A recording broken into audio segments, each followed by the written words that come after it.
Chapter 10, Mishnah 10. As we have learned, a nesek is a patch of baldness that is a nega.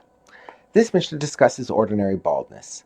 The Torah describes two forms of ordinary baldness: a bald patch on the back half of the head, known as karachas, rear baldness, or a bald patch on the front half of the head, known as gabachas, frontal baldness. These bald patches are not themselves Negaim, but if skin Negaim, that is, one of the shades of white that indicates saras on skin, appear on these patches, they can become Tameh. A nega that appears on rear baldness or on frontal baldness can become Tameh in a period of confinement that lasts no longer than 2 weeks. If the nega has no signs of tuma when the Kohen first sees it, it is confined for 1 week. If no sign develops, it is confined for another week.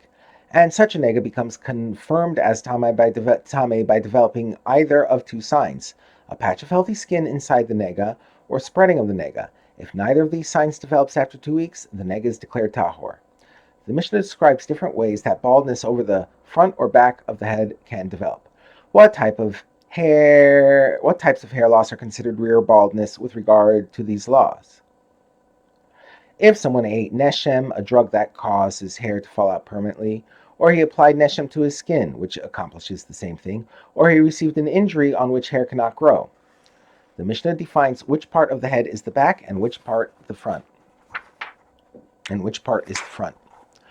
What part of the head is subject to rear baldness? From the center of the top of the head sloping backward until the bulge of the neck, i.e. the top vertebrae of the spinal column, which bulges out at the bottom of the neck. What part of the head is subject to frontal baldness? From the center of the top of the head, sloping forward until the hairline. The Mishnah states two laws about Negaim on rear or frontal baldness. Negaim that appear on rear baldness and frontal baldness do not combine with each other to meet the size of a gris, nor do they spread from one to the other. That is, if a nega on rear baldness spreads to a patch of frontal baldness or vice versa, it is not considered to have spread and is not a sign of tuma. Another opinion. Rabbi Yehuda says, if there is a row of hair between them, the frontal baldness and the rear baldness, the negaim of the two areas do not combine to meet the size of a gris, as the previous Talmud ruled.